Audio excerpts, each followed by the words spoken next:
Estimados estudiantes, les saluda la licenciada Caterina Gonoruiza, encargada del área de Ciencias Sociales.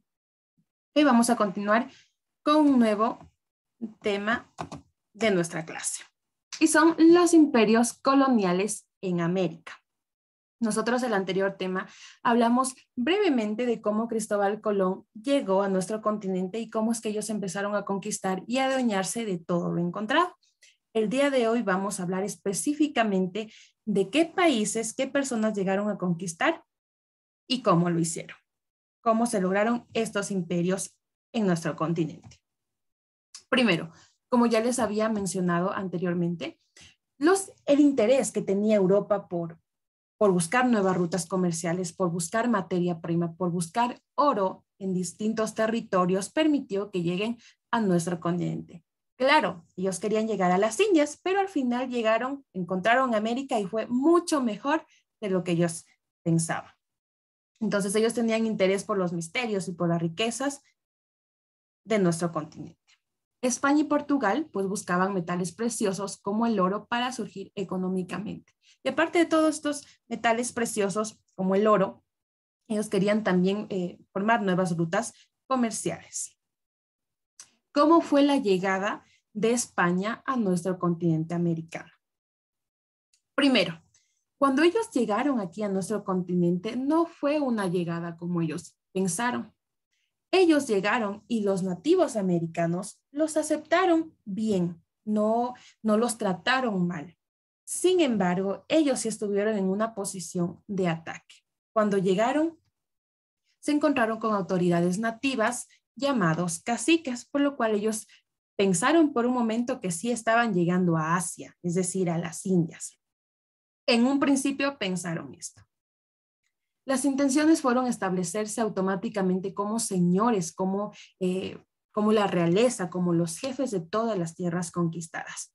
Así también ellos querían explotar toda la mano de obra indígena y adueñarse de todo lo que ellos descubrieran, es decir, de todo lo que ellos hallaran. ¿Cómo fue la forma de trabajo para que ellos pudieran conquistar? Los indígenas en un principio, los nativos americanos en un principio los aceptaron de buena manera, porque ellos no pensaron que venían con esas intenciones malas. Sin embargo, después, cuando ellos empezaron a tratarlos mal, los indígenas, los nativos, también ponen frente, también ellos se ponen resistentes para que no les quiten todo lo que ellos tenían en nuestro continente. Y por eso aparece el esclavismo, esta forma de trabajo en donde el único beneficio tenían los europeos y los indígenas tenían que trabajar sin remuneración, es decir, toda la mano de obra era totalmente gratuita. Y por ende también una de las consecuencias de la llegada de los europeos es que aparecieron nuevas epidemias que no existían en nuestro continente americano y son estas enfermedades llamadas viruela y sarampión. La colonia española. Hoy, aquí vale mencionar, vale recalcar. Como les dijimos, como yo lo mencioné en el tema anterior, Cristóbal Colón lideró los 4 viajes. Él venía en representación de España. Sin embargo, cuando los países aledaños, cercanos, se enteraron de la conquista, se enteraron del descubrimiento de América, Portugal, Francia también querían ser partícipes de todo esto y querían también aprovechar, adueñarse de todo lo que estaba en nuestro continente. Entonces vamos a conocer las 3 colonias el día de hoy en este tema, los 3 imperios. Y empezamos con el primero y el principal, que es la colonia española.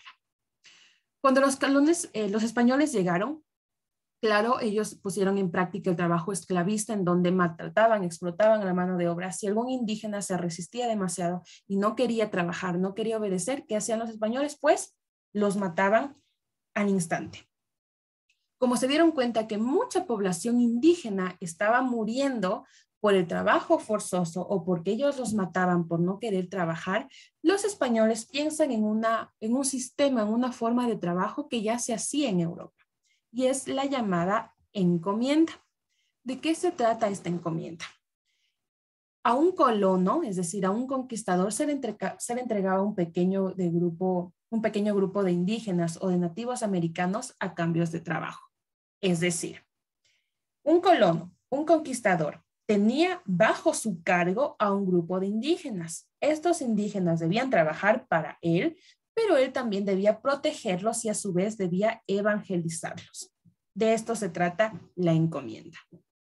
Sin embargo, esto para los religiosos, para los reyes católicos, no les parecía del todo bien, porque muchos conquistadores estaban aprovechando, estaban teniendo muchas ganancias de esta forma, de este sistema de trabajo.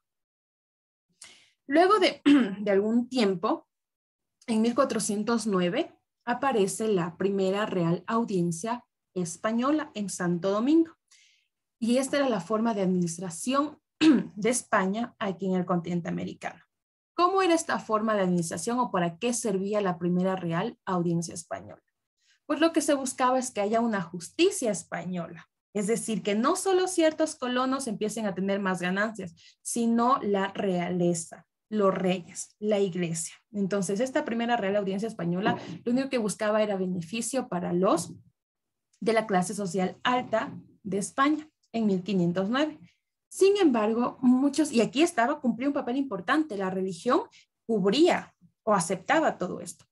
Sin embargo, algunos años después, en 1512, aparecen algunos religiosos que iban en contra de esto y que no les parecía que aprovechen, que abusen de los nativos, de los indígenas. Entonces ellos refutan esta Real Audiencia Española y aparecen las leyes de Burgos.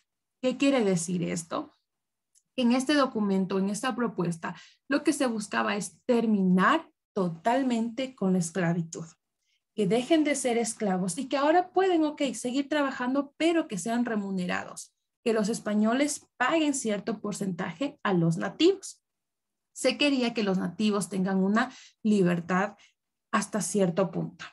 Y además se buscaba la protección de los más débiles, es decir, de los niños o de las mujeres en ciertos trabajos forzosos, porque los españoles hacían trabajar de la misma manera a mujeres y a niños. Esta iglesia, estos ciertos religiosos dominicos se dieron cuenta que esto no era justo. Entonces, por eso implementaron estas leyes de Burgos. Y así se dio más o menos la colonia española, la conquista de España en América. Como España ya estableció las rutas de comercio, ya se estaba llevando materia prima de América a su continente, Portugal se dio cuenta de todas las riquezas que América tenía. Entonces, Portugal sale a flote y dice, a ver, yo también, nuestro país también quiere adueñarse y aprovechar de América. Sin embargo, entre muchos conflictos que tuvo con España, aparece un primer documento llamado las Bulas Alejandrinas en 1493, o también llamado la Bula Papal. ¿Qué quiere decir? Este documento era aceptado y sellado por la Iglesia, por la religión. ¿Y qué decía aquí? Se reconocía el dominio total de España sobre todas las tierras encontradas. Es decir, España era el único dueño de toda América. Esto era un reconocimiento religioso, la religión aceptaba esto. Los portugueses, por ende, quedaban totalmente excluidos de tierras americanas. ¿Qué les parece este primer documento, la Bula Papal o Bula Alejandrina? Esto para los portugueses no les pareció nada justo. Entonces, un año después, ellos refutan este documento y por eso aparece el Tratado de Tordesillas, es decir, se elimina la Bula Papal y aparece este tratado. ¿Qué decía este tratado? Ya no todo pertenecía a España, sino ahora un participante más es Portugal. Permitía que los portugueses conquisten también tierras americanas. Entonces Portugal aprovechó, viajó, llegó a América y se estableció en la parte oriental de América del Sur, es decir, Brasil. Por eso los brasileños hablan este idioma, portugués. Los portugueses fueron muy lentos en la conquista. Se dice que fue uno de los que más duró. Casi 300 años fue el proceso de conquista. Los portugueses catalogaron a los nativos como indios, cazadores, recolectores que vivían en edad de piedra. Los trataron de esa manera y eso justificaba toda la explotación, la forma de esclavismo que ellos manejaron. Ustedes pueden ver ahí brevemente una pequeña imagen de cómo estaban los esclavos y cómo eran explotados y maltratados. mucha población brasileña también murió a manos de estos portugueses. Tenemos una tercera colonia y es Francia. Francia, a diferencia de Portugal, que hizo todo por documentos, todo más o menos ahí legal, Francia todo lo estaba haciendo bajo las sombras. Francia todo lo hizo ilegal. Francia también quería adueñarse, aprovecharse de todos los recursos, las materias primas, todo el oro que tenía América. Sin embargo, lo que vinculaba a los franceses con el continente americano eran las actividades de comercio marítimo y la piratería sobre todo. Francia empezó a tener piratas que mientras navegaban los españoles, pues iban a los barcos y robaban todo lo que estaban llevando de América a Europa. De esa manera, Francia estaba participando de manera ilegal. El producto más demandado en ese momento era el palo de Brasil. De este palo se sacaba un líquido rojo que ayudaba en el trabajo textil para las prendas de vestir, por ejemplo. Entonces, cuando los españoles o los portugueses llevaban este palo de Brasil, de América, a su continente, a su país, aparecía Francia ahí en la navegación y estaban los piratas para robar todo eso. La participación de Gran Bretaña en la colonización del Nuevo Mundo se centró principalmente en Norteamérica. Luego de todas estas piraterías o de estas formas ilegales, Gran Bretaña también empieza a establecerse en América del Norte. Por eso los americanos hablan inglés y no español. Y así se dieron los imperios coloniales en nuestro continente americano. Empezó principalmente por la colonia española, pero luego aparecen los portugueses y los franceses para también aprovecharse de todo lo hallado aquí. Y ese ha sido el tema de hoy. Ok, lo mismo estaré enviando los deberes, la tarea por la plataforma. Si tienen alguna pregunta, no duden en hacérmela por WhatsApp o por la plataforma. Okay, muchas gracias. Que tengan